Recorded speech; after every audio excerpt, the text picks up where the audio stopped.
Oh, no.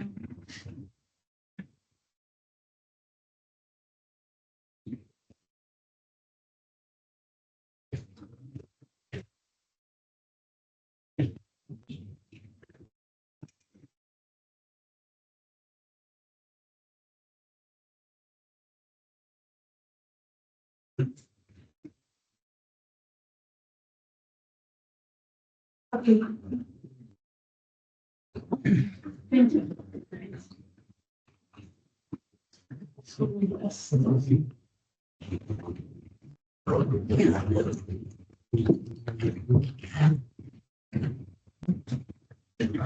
So first we have to decide if it's converge or diverge. If it's converge, we decide whether it's an absolute converge or it's conditionally. That's the three topic. That's not right. That's the topic. That's right. Thank you. See. Diverge, converge, or absolute converge or. Thank you. This is to try to get familiar with the topic of conditional converge. And there's actually one really famous theory that is conditionally converge that we mentioned yesterday. So we know for sure that one is conditional converge. The rest of them, they're either diverge or absolute.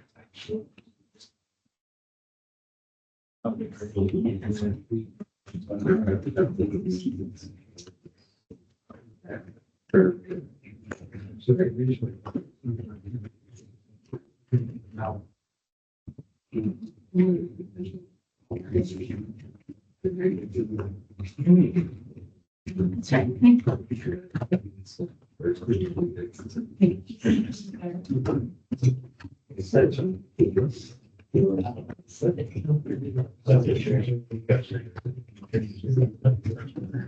It's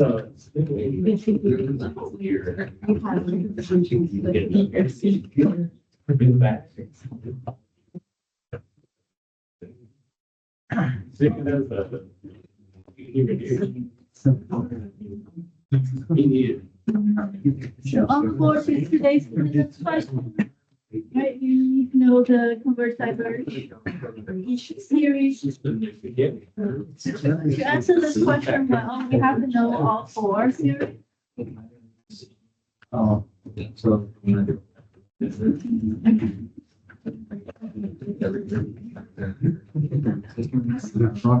It's fine. Let's start them one by one. Okay. What's your? Yes. I recently got robbed and so I don't have. What happened? I smashed my window open while I was in the Coke factory and I have a backpack with me. So I don't have the scanner. This is my brother's computer. What? Thank you.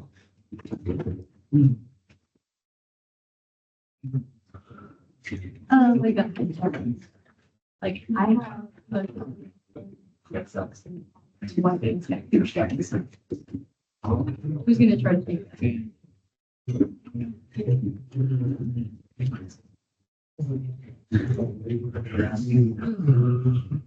Yeah, me too. I was like,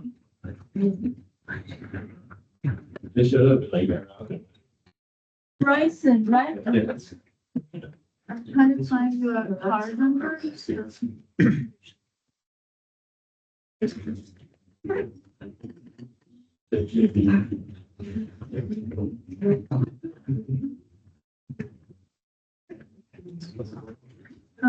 don't have the paper card with me. You can take a picture of this.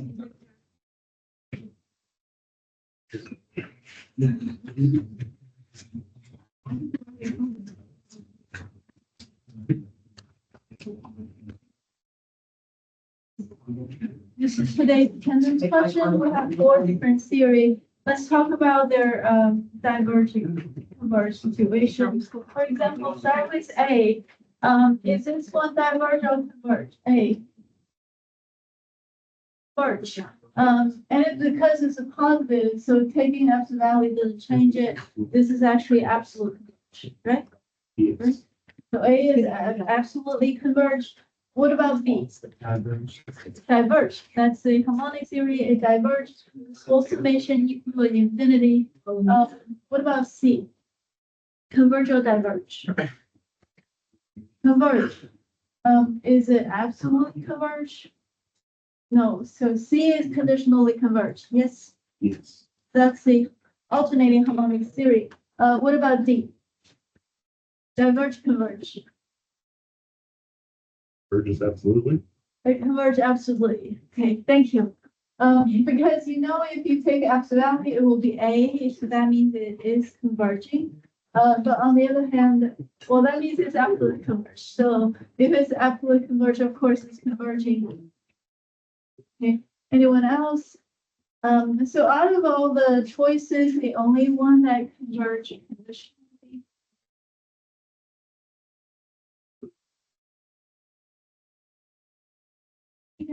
Yes. So our answer should be C. C is the one that converges conditionally. Anyone else? I think I already have the attendance in. Thank you.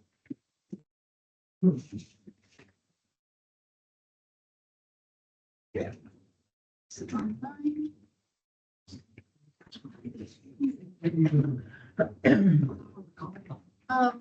If you get sent you the link last time, you should try to bookmark the link. Something find it.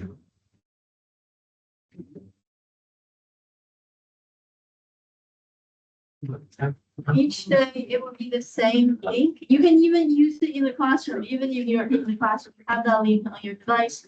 Use your link to answer questions during class. So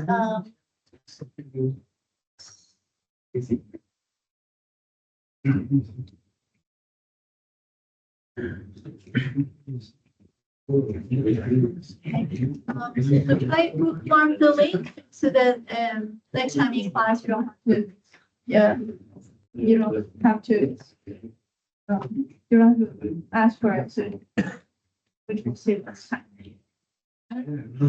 That's today's attendance question. The answer should be C. All right. Do you have any homework questions you want to ask? Question from the homework. So let's start with what we were planning for today. I wanted to start section 6. So 8.5, we did it yesterday. We're talking about if we have an alternating theory, how do we calculate it, how do we determine the convergence. Now, today we're going to move on to a really new one. We've been mentioning a couple of times, and there's a couple of series that we know the answer to this infinite sum, but we cannot explain why. And this is a section where we are going to talk about the infinite sum, where it would be calculated. The title is called Power Theory. So what exactly is a power series? A series is the infinite summation. But in the past, we've been adding numbers. So we have a sequence, we add all the number in the sequence, and we're really adding numbers up to get a total sum. Sometimes that total sum, that infinite summation, and adding infinite number, sometimes it's infinity because the number are getting more, and we're adding infinite number. So the answer is infinite number. But sometimes it's finite. The reason that adding infinite number end up being a finite number because each individual number is way too small. So we're adding eventually most of the number, majority of the number are too small. Only the first n number, the first couple of number are large. That's why the total sum end up being finite. All right, so in this section, we start adding up functions. So what we're adding is infinite sum of power function. Power function we need x squared, x1, x squared, x cubed, x fourth, x to this power, infinite power, x to the power n being any number. So essentially we're adding infinite many power functions with different level of the power. So understandable, if you're adding function up, you end up having a new function. So whether that function is infinity or finite, we try only focus on the finite function. If the infinity adding up infinite power function add up in infinity, of course, we assume the function is undefined for those x values. So in this case, we're moving on to function, the study of theory in function notation and function concept instead of adding number and with number theory. So before 8.6 is all about adding up number, and then many of them are related to number theory, but now we're moving on to adding a function. A lot of these are related to function analysis. Of course, not right now. We're just focusing on how we define them, how do we handle the calculation. So start with the definition. Investment is what exactly the definition, and definition is almost telling you what are those concepts. So the definition for power series is how to define what exactly is a power function. Here we have two separate definitions. The first one is a power function defined with a power x centered at 0. So you can have x squared, x cubed. So the center of the function is at 0, meaning that you can make x equal to 0, most of the term will disappear. The only number is a0. That would be the function value. The second definition is centered at C, meaning that the center of the function is at number C. And also for this theory or for this function, if x equals C, C minus C equals 0, and then all the variable term will go away. If x equals C, you only have a0. So that's kind of the reason why C is the center. If x equals to C, the y value equals a0. That is two of the definition. They're really similar. We actually focus on the one center at 0, more likely than the center at any other number. But even if you center at other number, the second kind of power series, the calculation of it is not too much different from scenario 1. So let's see a couple of examples. So before we do that, any question for this? Right, you can see the format. When we're writing it, there are two ways to write it. One is using the summation notation. So you have a formula for your sequence. It's a sequence kind of power function. So an times x to n.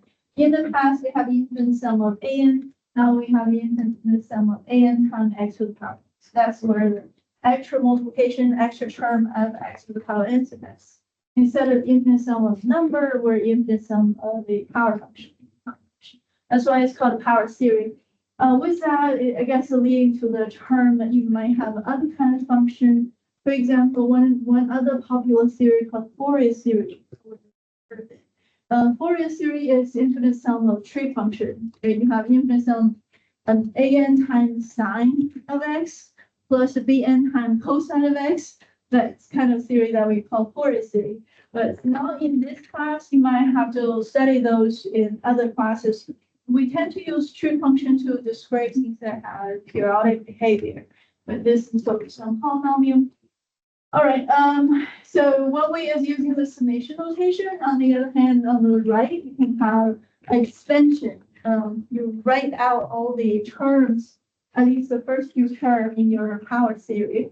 And so there's each have their own benefit. I tend to do both. Sometimes if you want to be concise and really formal, you only have the summation notation. The benefit of writing a summation notation is you summarize the AN with a formula, right? These are individual terms of AI, and here you have an AN formula. It may show more the calculation pattern that you can observe the way. And sometimes we do both. Sometimes we focus on one of these. If you are trying to figure out the reasoning, the calculation reason, you may have to focus on the formula on the left, the left and right to writing of the series. All right, let's start with a couple examples. Number one, you can see we wish to be able to write the first few terms of the series in order to understand it well. So start with this example. Here we're gonna write the first 5 terms of the following power series. So for example, the first one, that's a geometric series with x being the ratio. The second one it's look like a alternating harmonic theory multiplied by a power function. But let's see how when you write it out, how it looks like. The first one, you can see when n equal to 0, x is any number to the power 0 equal to 1. So n equal to 0 is 1, n equal to 1 is x, n equal to 2 is x squared. So we're able to write it out. This is the first 5 terms in a geometric series. Any question? This, we have a formula for the calculations, but what we need to, the infinite sum is 1 over 1 minus x, according to the geometric series formula. So we actually know that function. So you can see, for one way, you write a long infinite sum for a function with this infinite sum on the left actually equal to 1 over 1 minus x. So this looks a lot more concise, but then this looks simple because they're all power function. One of the benefit of power function is you can find derivative of power function using power rule. You can also using power rule to find the integration. So power function has a lot of benefit, which is why we try to think of ways to represent a function using power. So this is a division, right? And then it equal to that infinite sum, and that sometimes brings whenever you have 2 different ways to represent the same thing, there's always a benefit for in the long run, a formula different things. Anyway, that was the example number 1, solution on 1 and solution for 2. So for 2, you start with n equal to 1, right? In the summation notation, below the summation notation is n equal to 1, above the summation notation is infinity. So n from 1 to infinity, you start with 1. If n equal to 1, 1 plus 1 is 2. So negative 1 to the power 2, and then x plus 1 to the power 1. That's really x plus 1 to the power 1. And then second power, n equal to 2, and the power is 2, the denominator is 2, and that is negative 1 to the power 3, which is y is negative. And this looks like alternating series. You finish assigning the n value, n equal to 1, 2, 3, 4, 5. And that's what having a polynomial that's power 5. Any question? So here we have a partial sum for the infinite series. We have the partial sum with the first 5 terms expanded. Any question? So we're just following the given formula. And the last one is, again, you make n equal to start from 0. Any number, a 0 factorial equal to 1. So when n equal to 0, the denominator is 1, the power is 2. The negative 1 is power 2, power 2. So it's negative 1. N equal to 0, 0 to 0 plus 1. Let's start with the negative 1. And then n equal to 1, that is positive. And there's power, when n equal to 1, that's power 2. So that's this one. So this is when it's all expanded. This one have one of the special things that we can observe whenever the power is 2n, it means a even number. So when the power is all equal to 2n, then in this expansion, we have power 0, power 2, power 4, power 6, power 8. There is no odd power because the formula indicated that the power for x minus 5 is a even number. Any question? So these are a couple examples where we are extending the power series into a longer expansion involving the first 5 terms. You could write more if you're curious, but we're just illustrating how do we do it, how do we match a long polynomial to a series. Question. Okay, do you need this page to be on the screen longer?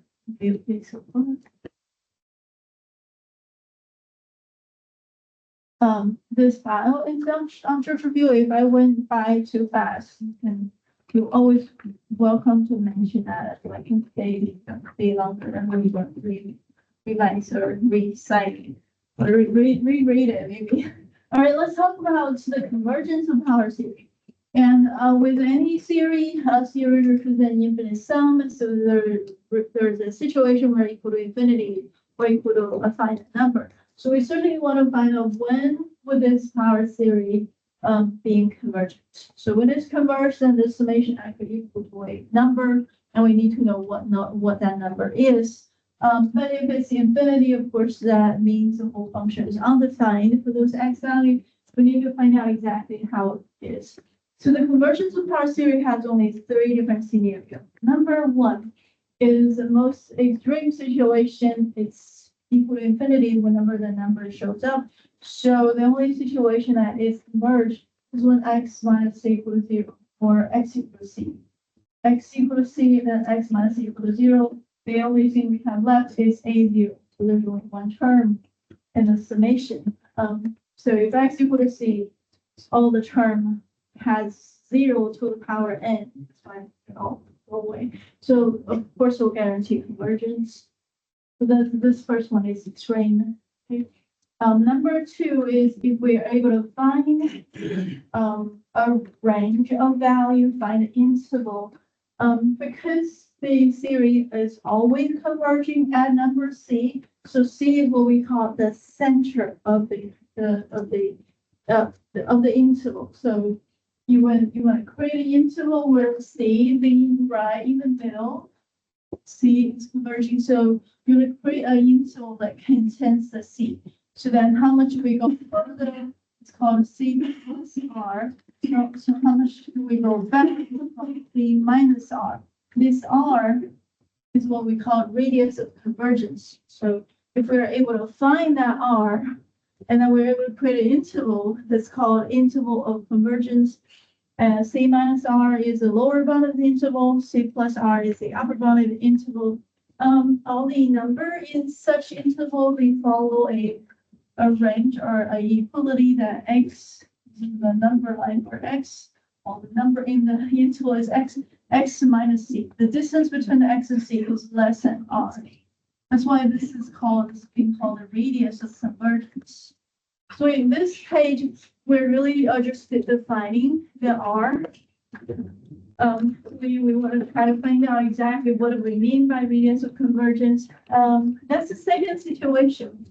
So you have a symmetrical interval where the center and the radius can determine. This is the most common one. It's the number 2 that we're studying.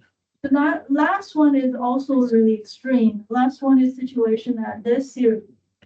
Okay, depending on how an is being defined, assuming that an is like 1 over n factorial. An is really, really small, such as 1 over n factorial. Then the theory will converge for any x value to this. So either it converges only at a number. Number 2, it converges on the interval. Number 3, it converges for all numbers. So converge from negative infinity to half infinity. That's the number 3. That means you don't have to look for an interval because all the number, whatever the number x is, the whole series converge. It's the last situation. Right, so then there's one, two, three different situations. And many times that's how do we choose a proper number for R? That's something that we have to consider. So the third situation can be think of as a radius of convergence equal to infinity. The first situation can be considered as a radius convergence equal to 0. The middle one, you have a positive radius that is finite. So all three, 1, 2, 3, can be combined into an understanding of the radius of convergence here.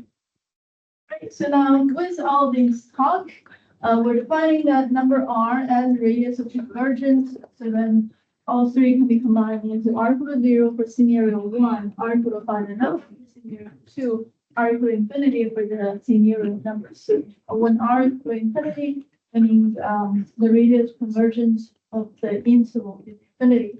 So it's negative infinity to infinity. That's what we call the interval of convergence. Any question? All right, so knowing the radius will allow us to create a interval from the lower bound to upper bound. Whenever you determine the radius, you know this is an open interval, but then sometime at the end point, it could be a closed interval. It depends on the actual scenario. You have to do it case by case. So the interval of convergence, there's a little bit extra consideration and the bounds. So it's either converge or not converge at the boundary of the interval. And we have to look at this case by case. So we're gonna look at a couple examples on how do we determine the interval convergence. So before we do that, we're going to bring out this effect. When you have the power theory, it's possible the power theory ends up giving you a negative number.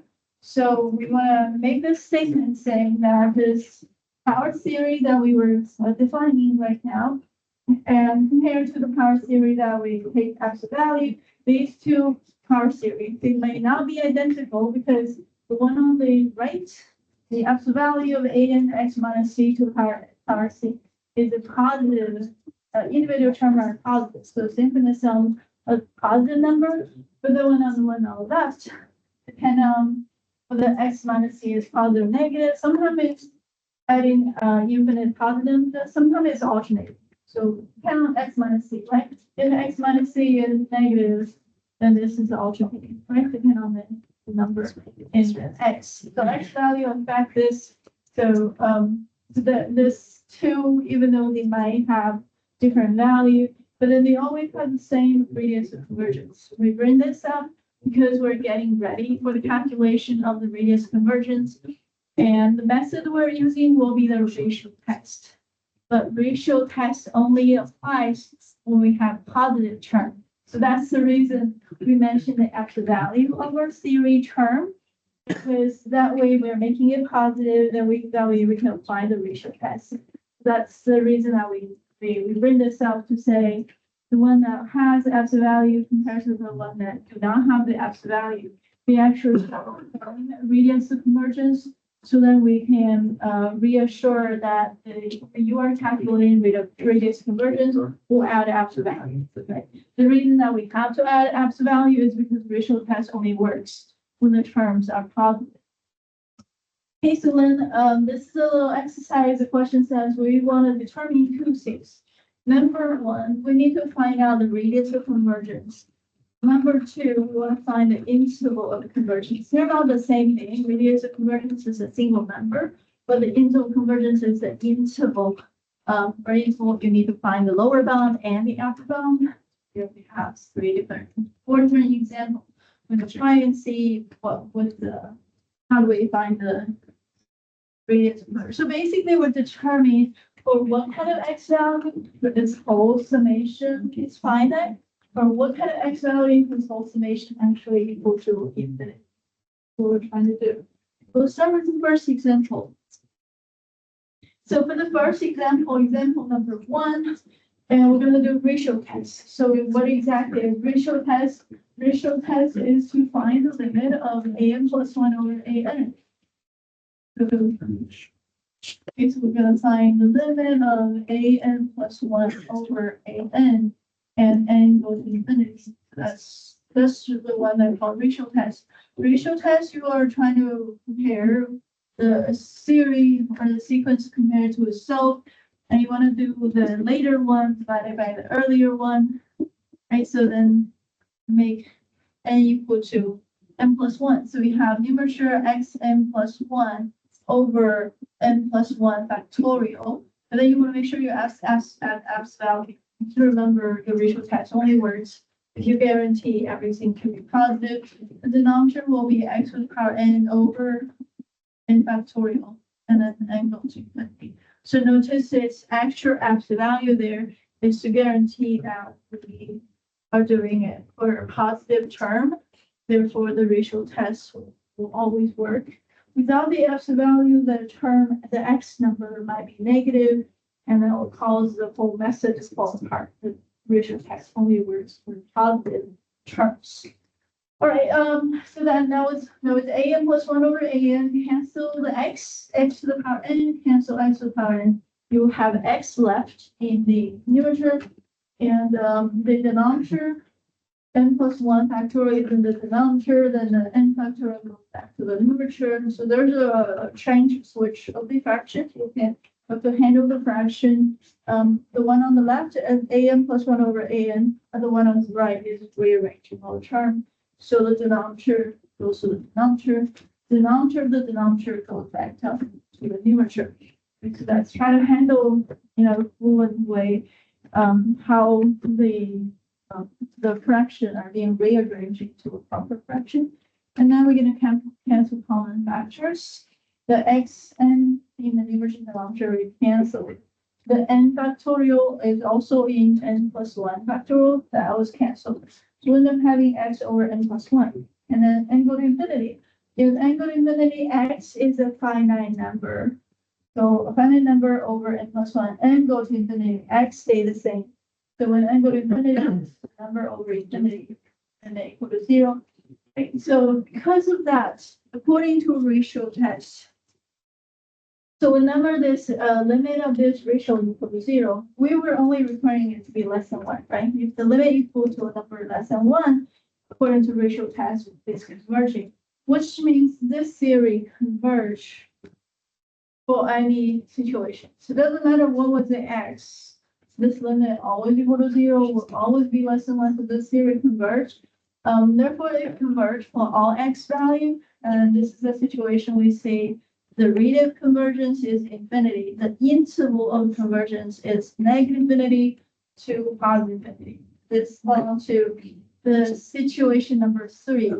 We are talking about convergence of the power theory. Any question? Okay.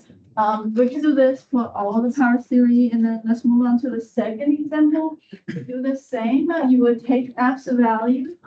Because remember, in order to determine radius convergence, all we have to do is focus on the absolute value of the function. So after we take absolute value, the -1 can only control the sign. So -1 to the n plus power goes away, because -1 to the n plus 1 power either equal to -1 or equal to +1. Now it's just there. So what we're going to do is have a summation of x to the power n over n, and then we're going to do an plus 1 over an. It's about this theory on the right that we did, right? And then we have numerator denominator that has common factor. The x to the power n cancel. There's only one x left in the numerator. And on the other hand, n over n plus 1, they are all degree 1. Numerator degree 1, denominator degree 1. And when n goes to infinity, the limit equal to 1. So this limit equal to x. Right, so that is the limit of the ratio test, which we have to require to be less than 1. So according to ratio tests, we'll have to have an actual requirement. Unlike the first example, the limit equal to 0, there's no question about it. So this time the limit equal to x, the value of x. So we have to notice a little bit complexity here, because there are two things in the variables. There are x, there's n. So we're making n go to infinity according to the ratio test. X is a unknown number in the sequence. So, when n go to infinity, x staying the same, n go to infinity only affected n over n plus one. So with multiple letter in the question, you want to make sure which variable is changing, which variable stay the same. In the limit computation, the limit variable is n. So n is the one that's approaching infinity, assuming n like 10,000. So that's 10,000 over 10,000 plus one, which is roughly one. So that's really absolute value of x times one, which is absolute value of x. And then after that's done, there's no more consideration for the n. The limit is already done. And for the ratio test to work, we have to have the limit, which right now is absolute value. It has to be less than one. And that means that I was writing absolute value. Oh, I erased it. So this absolute value represents the distance between x and 0. This is going to be less than 1. This indicating the radius got to be 1. The absolute value equation, absolute value less than 1 is the main calculation that we did for determining the radius. Are we okay? I mean, this is x to the power n. So the center is at 0. Unlike like the question number 3, x minus 3, so center is at 3. So 3 plus r will be the upper bound, 3 minus r will be the lower bound. So this is 0, 0 minus 0 minus 1 or 0 plus 1. So that's indicating the interval -1 to 1. Okay, so once we determine the radius, so once we have the radius, we know the radius equal to 1. So 0 is the center. That's x to the power n. X to the power n indicating the power function have a center at 0. If you have x minus 1 to the power n, the center is 1. So whatever you will be looking at the form of your power function to determine the center. Right now the center is at 0. So we have -1 and +1. Because radius equal to 1, it's center, add a radius, it's the upper bound, and center minus the radius minus 1, that's the lower bound. So we end up having I was drawing a number line up there. There was a number line I was drawing. So the interval is part of the number line. This one. So -1 to 1 is the interval. Because the radius is 1, so if within the interval, in the open interval, -1 to 1, the theory converge. So what we're trying to do is try to create the interval based on the radius of convergence, based on the center of the center of the series. All right, so now we're going to have to look at what about the endpoint? Is it converging at -1? Is it converging at +1? That we have to do is separately. So it has to be case by case. We can't, like, there's no uniform formula to determine that. So these x -1 and 1 or anything within this interval are the x value. So let's look at them one by one. Okay, number 1, when x equal to -1, the left endpoint. If x equal to -1, then this x is -1. The number x in the power series. So it's -1 to the n plus 1 power times -1 to the n power. That's when x equal to -1. This is substitution for the theory that we're talking about. Are we okay? I hope it didn't overcomplicate things. So -1 to the power n and then -1 to the power n. It's the same. When they are multiplied, it's the even power. They cancel each other, right? When -1 is in pair, they cancel. So -1 to the n plus 1 times -1 to the n is -1.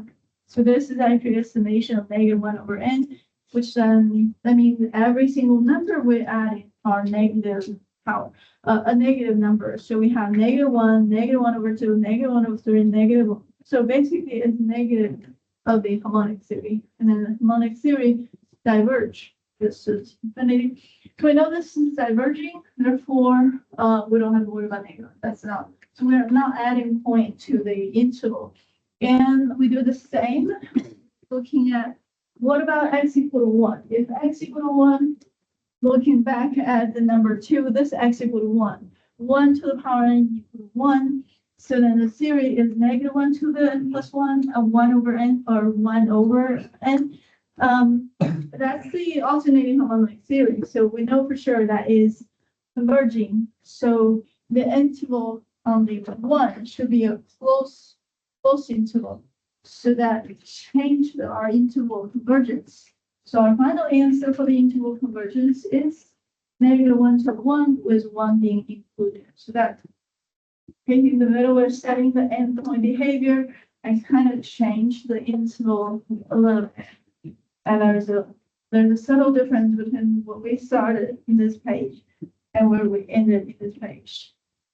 Any questions? These are determination on the interval convergence.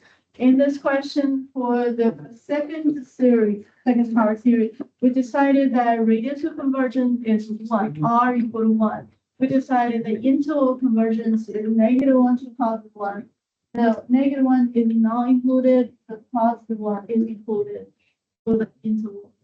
These are including all the number of x that will cause the power theory to converge. Any questions? So it just means if x equal to bigger 1, for example, if x equal to 2, then this whole theory diverge. That's what we mean.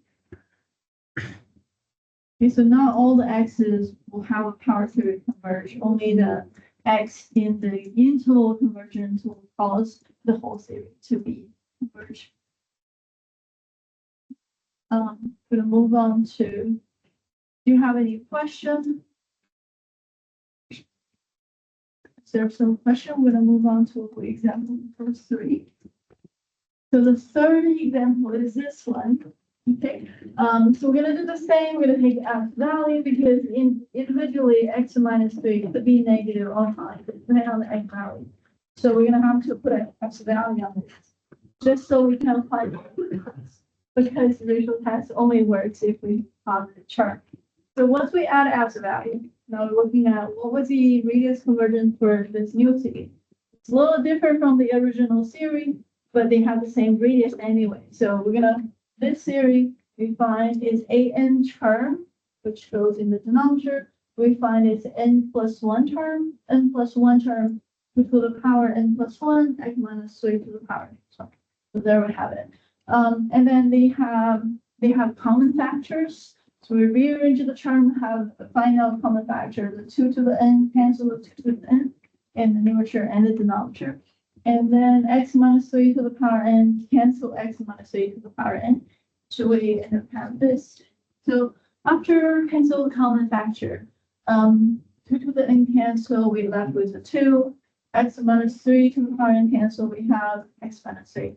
Now we finally end up having a representation with no n. So in relation to the limit computation, this is a constant, right? In the formula, absolute value of 2 times x minus 3, there's no n. So n go to infinity has no effect on this. So the final answer could limit this. Final answer is 2 times x minus 3, and this needs to be less than 1. According to ratio test, only when this absolute value is less than 1, we will have a converging theory. For this thing and there to be less than 1, for the whole theory to be converging. This is hardly because of the geometric theory is only converging when the absolute value of the ratio is less than 1.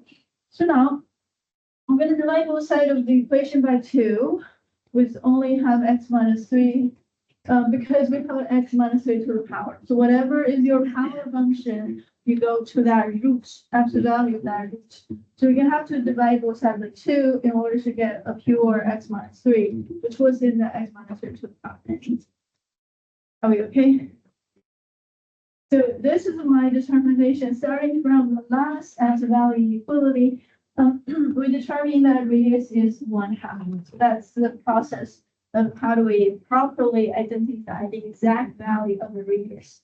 According to what we calculated in this last line of equality, the radius has to be 1/2 from that absolute value. We don't have to go any further. Sometimes I have students, they're like, let's add 3 to both side equation. We don't do that. We will stop at where the absolute value is on the x minus 3. If you stop at x minus 3 absolute value, we will have to get rid of the 2 because we don't have that. We'll just hold on to the time. Any questions? And once we have the radius, we also know the center. The center is at 3. Okay, 3 is in the middle. It goes 3, the 1/2 is 0.5. So as 3 go 0.5 forward and 0.5 backward, you'll be creating an interval. For the interval convergence, we start with a open interval, and I'm gonna study the endpoint. So the upper bound is 3 plus 0.5, the lower bound is 3 minus 0.5, so we have 2.5 to 3.5. That is the interval convergence where we begin with, and then we have to study the endpoint. Any questions so far? If you see any question or anything that was confusing, let me know. I want to try to provide as much as possible the steps. But I wrote this ahead of time, so we don't have to spend too much time writing. That also means sometimes if I was too fast, might not be able to follow. So let me know if I rush things. Any question? Yes. Where did you get the one from like at the very end where it's one is greater than 2? Yeah.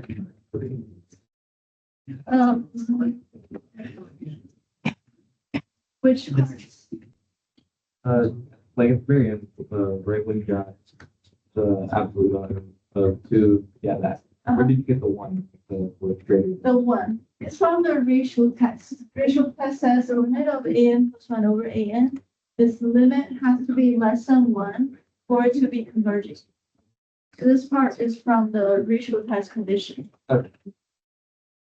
Any other question? So we're applying ratio test to find out what value will kind of allow the whole theory to be converging. The less than 1 is one of the ratio test conditions. Right, so now I'm gonna work on this interval.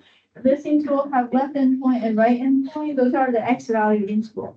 X belongs to 2.1, 2.5 to 3.5. On the left is 2.5. If x equals 2.5, that means this x is 2.5. So go back to the original theory. When x is 2.5, 2.5 minus 3 is negative 0.5. So we have 2.5 minus 3, we have negative 1/2 to the power n, and negative 1/2 times positive 1, positive 2 to the n times negative 1/2, you get negative to the power n. So that definitely is diverging because the term goes -1 plus 1 minus 1 plus 1 minus 1 plus 1. And this goes on and on with the infinite summation. So that's alternating, partial sum alternating, so it doesn't converge. That's the left endpoint. And same thing with the right endpoint. If the x equal to 3.5. So if x equal to 3.5, this is positive 1/2.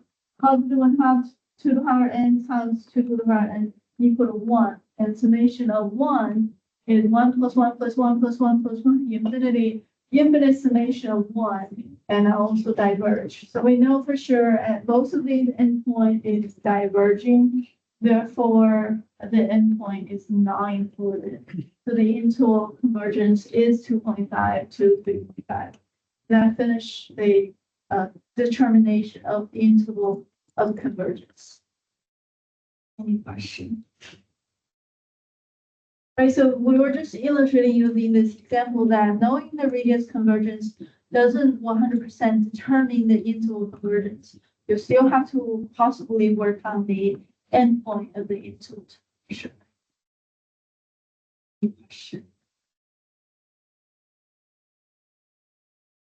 Finally, the interval convergence is 2.5 to 3.5. After knowing that at 2.5 and 3.5, they're both diverge. The current theory diverge on those 2 points.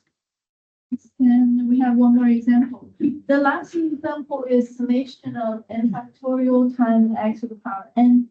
We want to determine whether it's diverge or converge. We're going to do a ratio test. So an absolute value of the an plus 1 divided by absolute value of an, and then we have common factor. The n factorial is canceled, x to the power n is canceled. Now we have this. So this is unrelated to the n. To n goes to infinity, it is related. There's an end here, so when n go to infinity, n plus one go to infinity. So then, infinity time number is, and it's timing a positive number, so this is infinity. So this means there's no way we can make this limit less than one because the limit equal to infinity, no matter what was the x value. Therefore, this one diverge for sure. So according to Rachel test, because it's a limit equal to infinity, it will be diverging for any positive number of x, unless this x equals zero.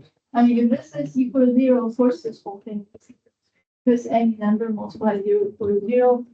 And so it will be converging only when x equal to zero. So then this is converging when x equal to zero, but diverging for all other numbers.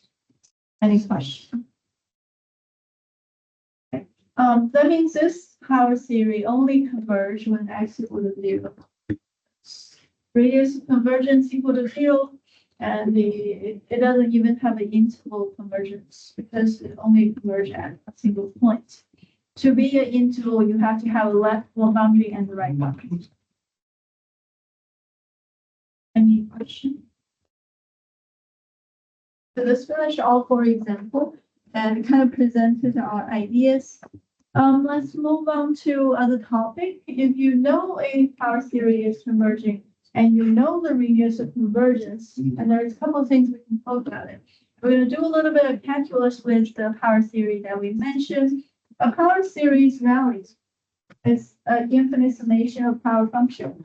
So if you add up the infinite many function, it equal to it doesn't equal to infinity. Then itself is a function. It's just called a function f of x. So then the power theory is not a number, unlike a theory, a regular infinite theory. It equal to an infinite sum, and an infinite sum whenever it's positive, whenever it's finite, equals a number. But power theory is a function, and if we have a function, we have derivative. If we have a function, we have integration. And more than that, power function is easier for finding derivative or finding integral. So there's a lot of benefit having a function represented into a power theory. So here, suppose we have a power theory, we already know some radius of convergence. In that case, because the polynomial power function can be differentiated and integrated, so it's guaranteed that in the interval convergence, the function is differentiable and continuous. So we can find a derivative. We can find the derivative using the power rule in term by term. A power function x minus c to the power n. According to power rule, the derivative is n to the front and power n minus 1. That's a new infinite sum. So the derivative of function f is another power function. And similar to the differentiation, we can find the integration. So if you want to integrate the f of x, that means you can integrate this power theory. When you're integrating the power theory, this is a summation according to the integration of a summation is summation of an integration. So you're going to integrate each one of these one by one. According to the power rule, integration of x minus c to the power n is n plus 1. So x minus c to the n plus 1 over n plus 1. Right there, that was power rule for integration. Any question? So differentiation lower the power by 1. From n to n minus 1, integration raise the power by 1, add power 1. So from n power 1, power n to power n plus 1. These are something we can talk about the integration. So having a function represented with power function bring the benefit for how do we find the derivative or how do we find its integral. I mean, many of the functions are difficult to find the integration. And now if we are able to represent it with the power function, it could be representing its integration using the power rule, right? That kind of brings another method for finding the integration because integration can be difficult at times. Another thing that we get here is the radius of the convergence did not change. So radius convergence, suppose radius convergence for the original function f of x in R. Then the radius convergence for the derivatives also R, the equation is also R. And that doesn't guarantee at the end point. So in the open interval, they're all converging. If this converging, then derivative converging and integration also converging inside the interval. But at the end point, you might see difference. Other things. Okay, we're gonna try and see how this is useful. So a couple of common. Okay, number one, the differentiation integration, the radius conversion stays the same. So bring some benefit. If you know one of the radius conversions, you know all the other. It's number one. Right, the radius of conversions is the same, but interval of the conversions may not be the same. Meaning for f prime and integration might have their different interval because the endpoint behavior might be different.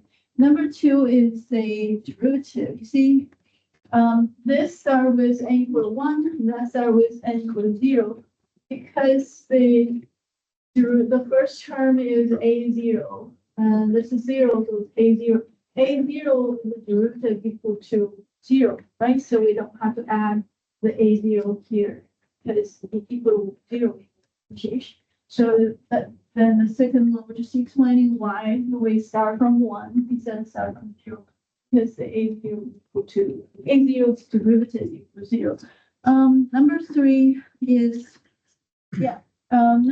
differentiation integration can be done term by term as being illustrated over here, following the power rule. And that's one of the reasons now we study power theory in the first place, because power theory brings a lot of benefit with computation. All right, let's see how this may apply in different scenario, and then we're gonna really apply those things. And start with this one. This is the geometric theory. You remember this one is start from power 0. So we go 1 plus x squared plus x cubed plus x to the fourth. So that is the geometric theory. The geometric theory equal to erase it, equal to 1 over 1 minus x. So we follow the geometric theory infinite sum. So it's start with the f of x, and that's the geometric theory. And the interval convergence, we did a calculation in their example, right? It was -1 to 1. I don't know if you remember. It was first example that we know where this. All right, so start from here. We're gonna try to find the derivative.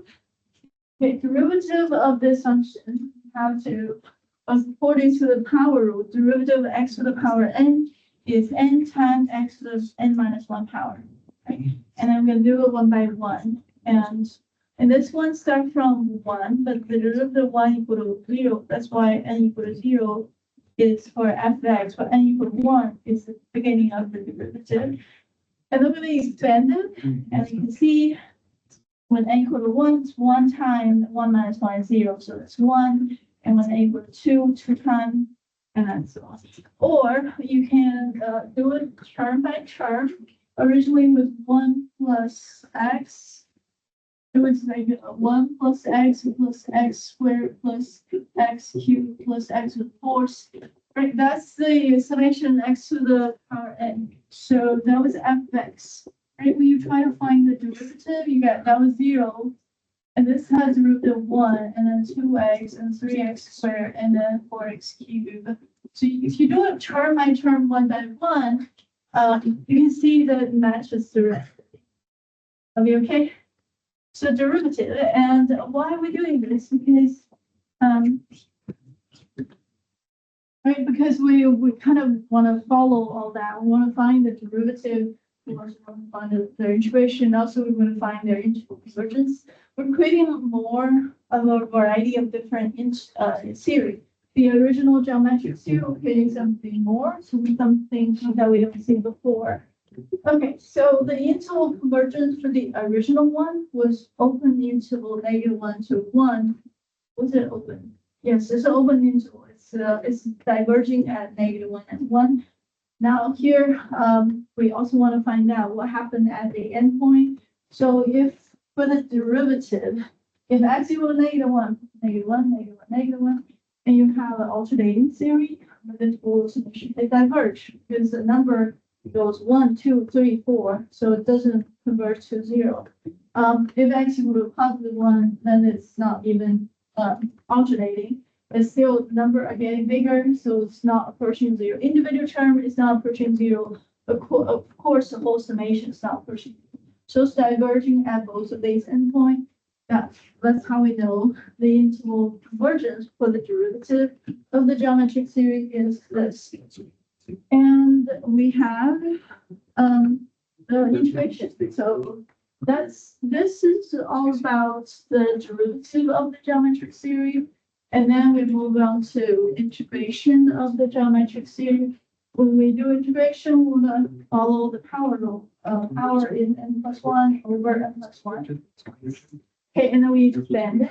You can also do it term by term using the original function. So 1 integrated into x. The x integrated into x squared plus x squared over 2. X squared integrated into x cubed over 2. Are we okay? So you can use the original expanded version to find the expanded version, or you can use this formula. Okay, and when n equal to 0, that's 0 plus 1, and that's 0 plus 1, so its power is x. If n equal to 1, so denominator equal to 2, 1 plus 1 is 2, numerator is x to the power 2. So follow the formula or follow the integration rule. So we have this is the new power theory. This is the power theory. We do want to maybe find out the C. And okay, so this is the integration. With integration, we have the constant number C. When x equal to -1 or +1, we want to know if it's converging or diverging. When x equal to -1, so it's alternating. That is 1 over n, so it's converging at -1. But when x equal to +1, 1, 1, 1, that is the harmonic theory, which is y. Harmonic theory plus number c, which is diverging. So we have at -1 is converging, at +1 is diverging. So the interval of convergence is a close endpoint at -1, but open at +1. So we find out the interval conversion for this. So this is really applying this result, like integration term by term, differentiation term by term. This is integration term by term. Question. And so let's look at some more of the calculation. This is what we have for the geometric series. This infinite sum on the left is actually this. Okay, so equal to 1 over 1 minus x. So on the left, we have f of x equal to this power series summation, the infinite sum of x to the power n. And on the other hand, this infinite sum according to geometric series, whenever x is less than 1, x is given -1, we have this equation. Right, so this equation can be done 2 ways. You can find let's say the integration, you can integrate both sides of the equation. So if you integrate the power series, x to the n integrate into x to the power n plus 1 over n plus 1. So this is following the power of the integration on the power function. But on the other hand, you can also integrate the 1 over x. If we are integrating 1 over x, how do we integrate it? You integrate 1 over 1 minus x dx. So what we have is u equal 1 minus x. So du equal negative dx. So it's -1, right? -1 dx. So this is equal to integration of 1 over u. Right? And then this is negative du. So the antiderivative is negative natural log of u, or negative natural log of 1 minus x. U equal to 1 minus x. So we can do a little bit substitution method to say that integration of 1 over x is negative natural log of 1 minus x. And this is doing integration separately. The one on the left is power rule in the theory. The one on the right, we only integrate this part, right? And the rest is all the same. There's a change. We're just integrating. We can also integrate the right side, 1 over 1 minus x, integrate as the negative, integrate into negative natural log of 1 minus x. Okay, so this is very interesting because you see if the function, if you make x equal to 0 in this equation, x equal to 0 will cause the whole theory equal to 0. In here, if x equal to 0, it's natural log of 1, natural log of 1 also equal to 0. So because this equation equal to this equation, the integration constant C1 and the integration constant C2, these are two separate integrations. That's why we're using C1, C2. But after making x equal to 0, we realize C1 equal to C2. So these two are identical. And if they're identical, you can pretty much subtract the C from both side equation. So we end up having this. So we know for sure this function equals this series. So it give us a formula for a summation. I mean, we already have a summation that is if you add a geometric theory. We have this equation already, summation of, we can move it somewhere, I can't find it. Summation of x to the power n from 0 to infinity equal to 1 over 1 minus x. So this is what we will be applying. We apply that to do like summation of 1/2 to the power n is equal to n from 0 to infinity equal to 1 over 1 minus 1/2, which is 2. We've done this before in section 2.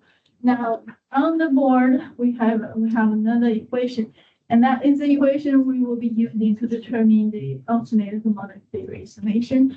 This is the equation which will be applied to any x in the interval between -1 and 1. So as long as x is in the interval convergence, this equation we see on the board will always be true. So choose to make x equal to, let's say we make x equal to -1, right? If x equal to -1, this is -1, so it's -1 to the power n plus 1. That's kind of like alternating harmonic theory there. And what we have on the right is going to be negative natural log 1 minus -1. 1 minus -1 is 2. So on the right is natural log of negative natural log of 2. But on the left, ends up from 0. 0 plus 1 is 1. So it's -1 to the power 1 and -1 to the power 2. So it's negative positive, negative positive. Negative harmonic theory that we have on the board. So it's kind of from a power theory and connecting back to the theory that we studied in section 2. Any question? We put both sides, we divide both sides with negative signs, which is switching the sign, the negative becomes positive, positive becomes negative, and the term on left and right. So we have that. This is the official proof. For the alternating harmonic theory, it's equal to natural log of 2. So this kind of explains the whole reason. This is true because the middle formula, this is true. Because this natural log, this is how we calculate that infinite sum. Whenever x is equal to -1 to positive 1. All right, so there's the middle is a formula. The last two line of calculation is actually a special case. Any question? So 8.6 will find, you might find this a little bit, there's a little bit jump between steps. Any questions?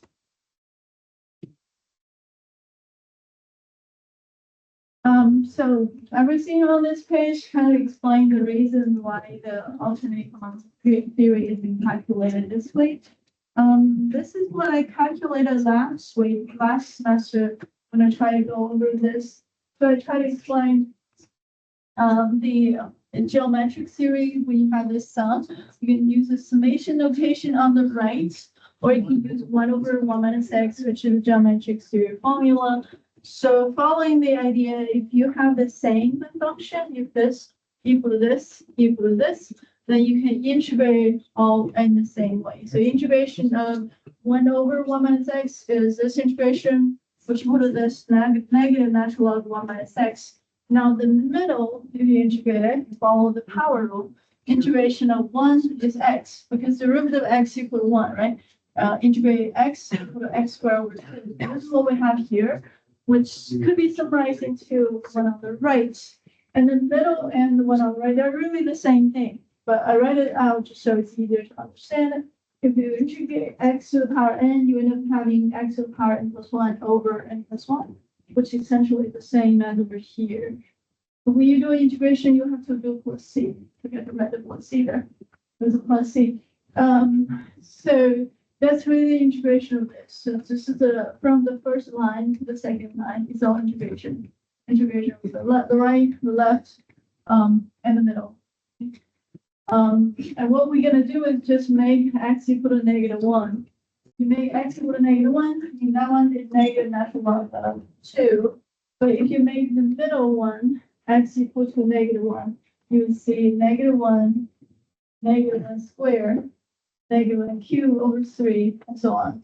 And when that starts saying the alternate harmonic theory, except the start with a -1. If I start with a 1, that will be the alternate harmonic theory. This is also verifying that the alternate harmonic theory summation actually equals x natural log of 2.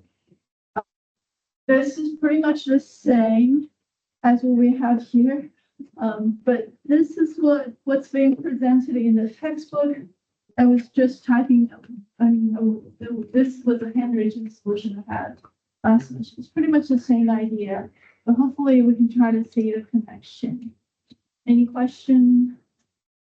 I think the easiest way to understand the process is to write from this geometric series summation equation. You write it from there, and then you cover anything in the book or in your notes and start deriving the formula and see if you're able to integrate both side equation and derive the same thing. Any questions? Question. This is a proof of the summation of alternating. We are trying to make sure we're getting more and more familiar with some of the common power theory. So this is the second example. So we're going to do that again. We're going to differentiate every single term in this theory or integrate every single term in the theory to see what kind of information do they give us. For this, we have a function that exists. You can expand it. It looks like 1 plus x over 1 and plus x squared over 2 plus x cubed over 3 factorial and so on. So you see things can expand it. We want to find a derivative and find its integration to kind of figure out what f of x is. Just like before, we did analyzing this and figure out this is actually equal to, f of x equals 1 over 1 minus x, okay?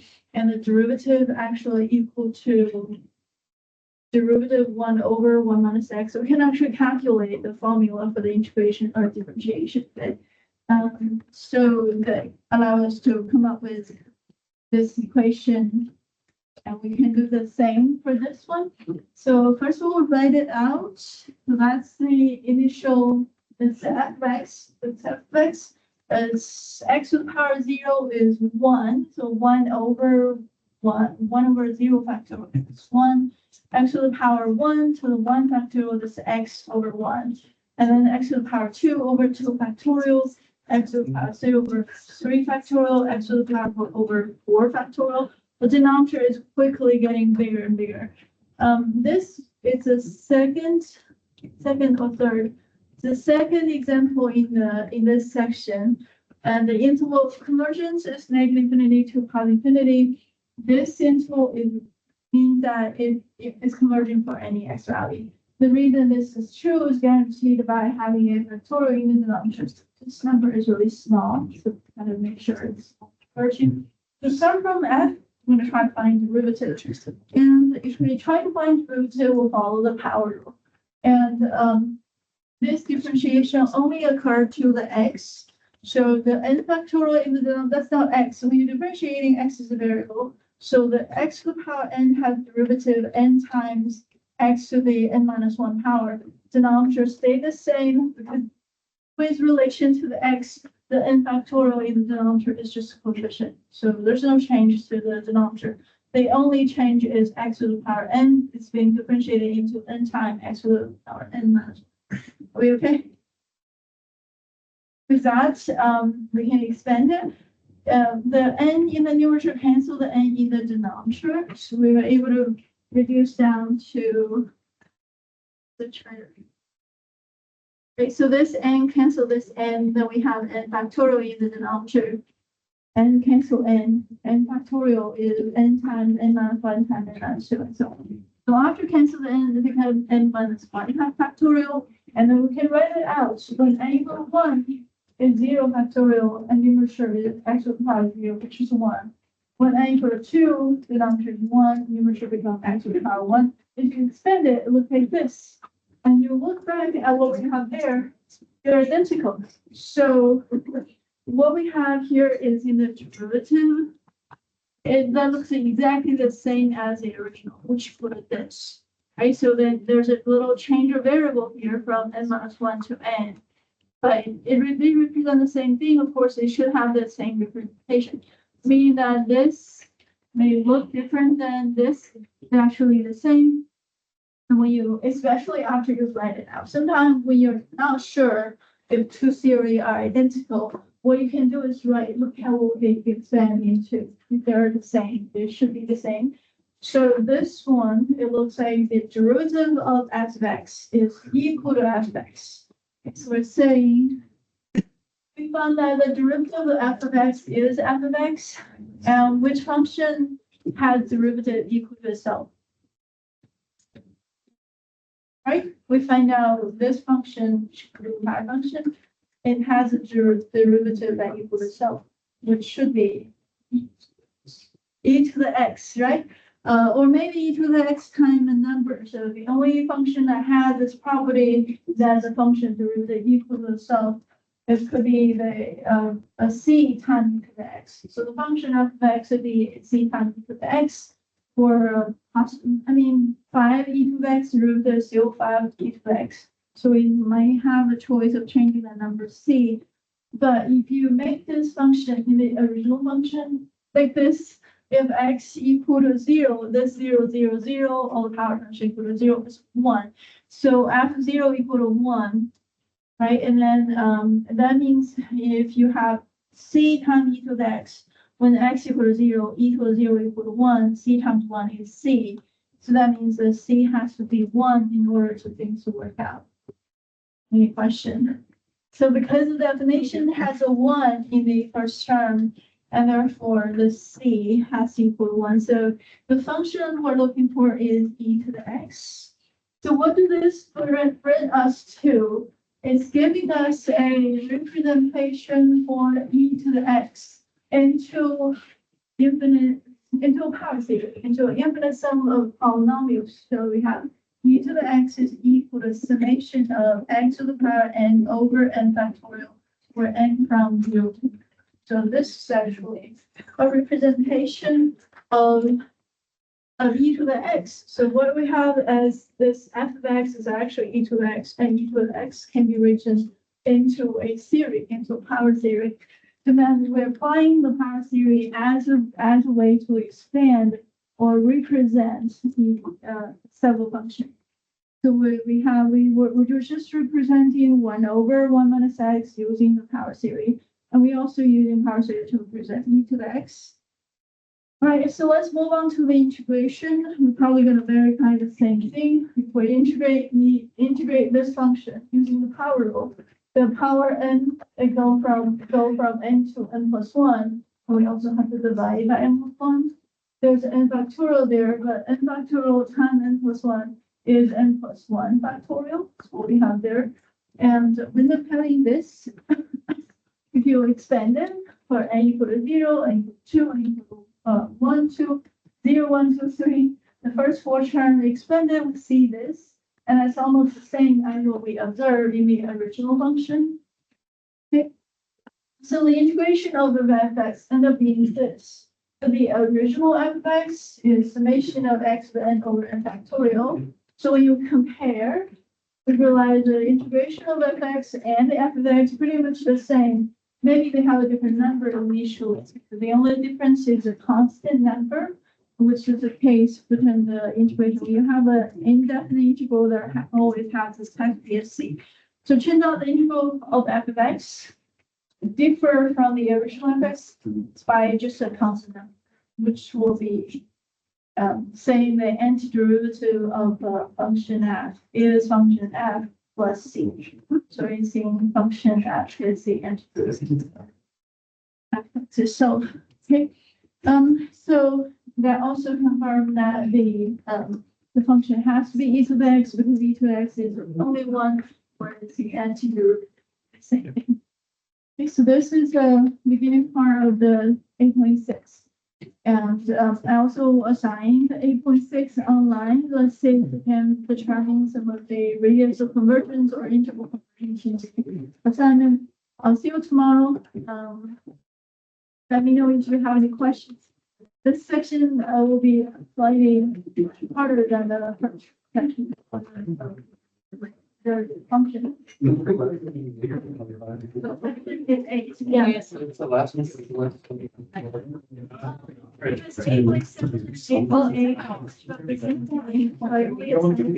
Like even like applied. Let's team up.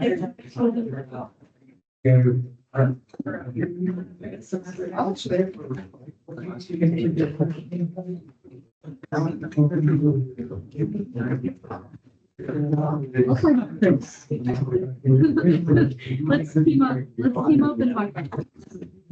You see? Yes.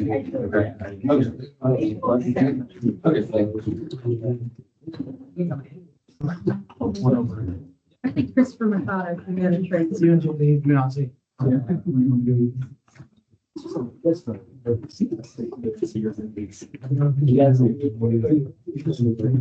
Very fun.